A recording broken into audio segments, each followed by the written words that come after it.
Magandang tanghali mga ka-treasure hunter, no? Ito mayroon lang po akong isi-share ko lang po para bilang bahagi rin ng ka-treasure hunter natin para ito po ay lubos na matutunan ng ating mga kasamahang treasure hunter, no? Ito po mga kaibigan, ito hindi to pagmamayabang or either pambubuli sa iba nating mga ka-treasure hunter. Ito pa mga kaibigan, para magkaroon lang kayo ng idea, kita ba mukha ba? Magkaroon lang kayo ng idea na ito pong drum na ito po yung sinasabing drum ng hapon. Ito po ay puno ng old coins. Ayan o. Ang mga old coins po, bali ano to, ayun sa mga vlog ko, di ba, mga sinasabi ko, 5 gram na old coins, may kasamang gold bars. Kaya lang yung yung mga kasamang gold bars, 70 peraso na 75 kilos ang isa. Ang natira na lang itong may kumuha po kasi. Ang natira na lang itong mga old coins. So nabenta namin ng $8 ang isa. Ito na lang natira. Ito pa mga kaibigan, pag na-encounter ninyo mga kaibigan, ito po yung sinasabi nilang drum ng hapon. Nakita mo gan. Ayan o. Ito po, ayan o. Ganito lang kalaki ang drum ng hapon. Yan, tinan mo nga sa tagal mga kaibigan, durog na siya. Yan, durog na po, malambot na siya. Kailangan ko po to. Ayan po, hindi naman po yan edited. At hindi naman po yan daya. Wala pong daya yan. Ito po ay sharing lamang para doon sa ating mga ka-treasure hunter, lalo na yung mga bago. Ayan po mga kaibigan. Kasi kadalasan po kasi mga kaibigan, sa dami nating mga hinuhukay, hukay ng hukay, hukay ng hukay. Yun namang ibang treasure hunter na nakakuha na, nananahimik na lang po.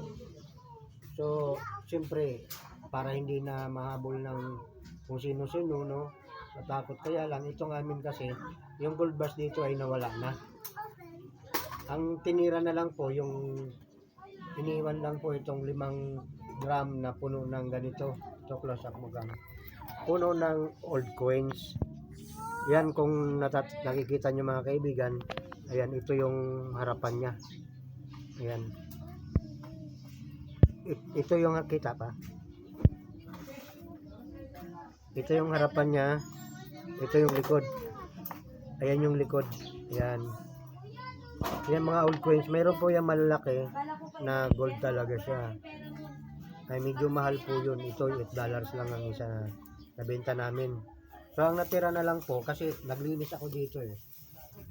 Ito na lang po. Ayan. May iba-iba rin palang kulay. Ito yung drum nila, parang ano lang. Kasing laki lang ng balde ng pintura. Pintura na ano no. Ayan. Alam nyo na, pintura. Ayan. Ayan, kita nyo naman, hindi naman po bago ito na kumbaga binulok lang, hindi naman, no?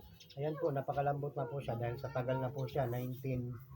Kumbaga, hindi natin alam kung panahon pa ba ng Hapon ito or panahon pa ng Kastila o panahon ba ng mga Amerikano. Ayan o, kasi may ano dito. Bibili na ako ng trash bin. Ano yan eh, yung eagle yung likod. Ayan, pakita mo dito kaya, close up mo na dito. Ayan, balik na rin natin yung iba. Ayan o. Ito yung harap. Tingnan nyo na lang po alin yung itayo mo para makita. Itayo mo pa, pababa ba? Pababa. Yan. Yan para makita nila na hindi tayo nandaraya sa video natin, no. Walang edit po ito. Hindi po ako marunong mag-edit. Dire-diretso po yan eh. Ito po yung harap. Yan, ano po yung harap ha. Yan yung mga harap. Yan yung mga harap ah.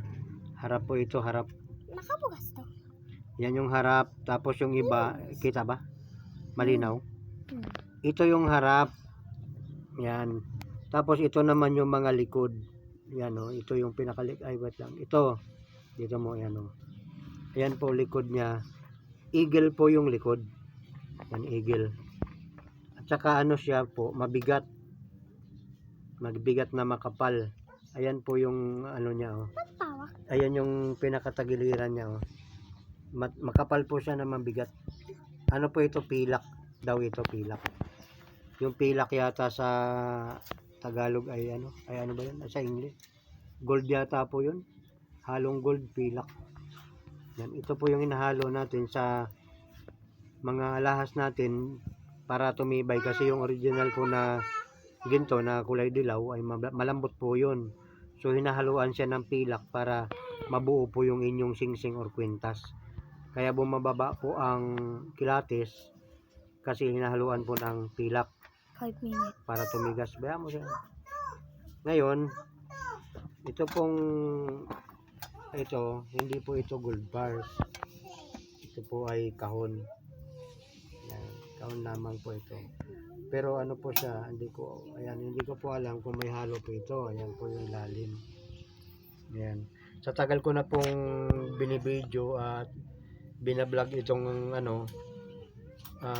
mga kahon na ito, tsaka itong para lang magkaroon ng idea kayo dito sa ating mga kasamahan na treasure hunter. Ako po ang admin dyan, yung kalagay na Urbano Botay, tapos yung bungad po niya Yamasita Gold Treasure. Ayan, Luzon, Visayas, in Mindanao. Ayan, ako po ang admin dyan.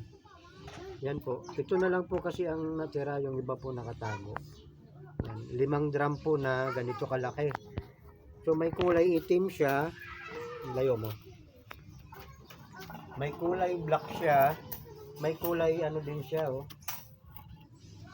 May kulay, may pagka blue siya na parang gray. Ito naman talaga, ito yung black na black talaga siya, oh. Yan, itim na itim, durog na, yan, lambot. Pero makapal siya. Ang kapal po yata niya ay, tingnan nyo po, pakita mo yung kapal ng puwet. 1/4 po ang kapal ng puwet, 1/4, halos 1/4. Actually hindi naman talaga siguro 1/4, pero mahigit kumulang po sa 1/4 ang kapal. Pati po yung balde nila, balde o drum ng tawag nila dito makapal din po. Ayan kung gaano po kakapal. Ayan, yung mga sinaunang drum po nila, tawag nila dito drum. Ayan, makapal po.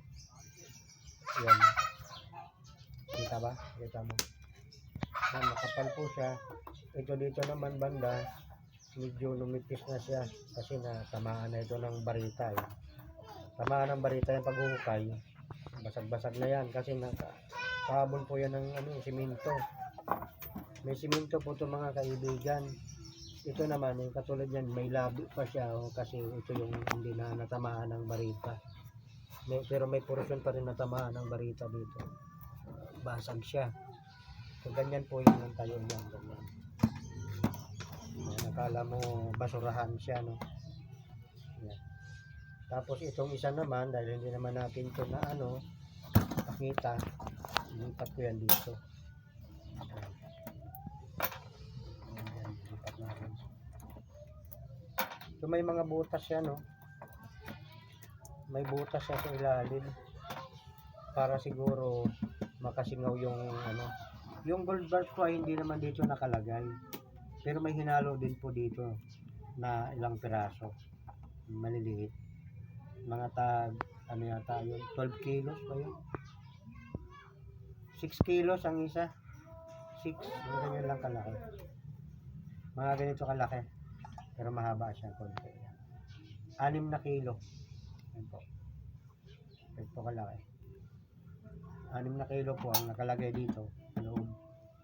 Napakita ko sa inyo din ang loob nito. Ito rin po, ayan. Ayan, ganyan po siya kakapal. Ayan, durog-durog na po siya, ayan. Mga panahon pa siguro ng mga Amerikano or Hapon ba or Espanyol ba o ano ba nauna dito. Kasi siguro panahon pa to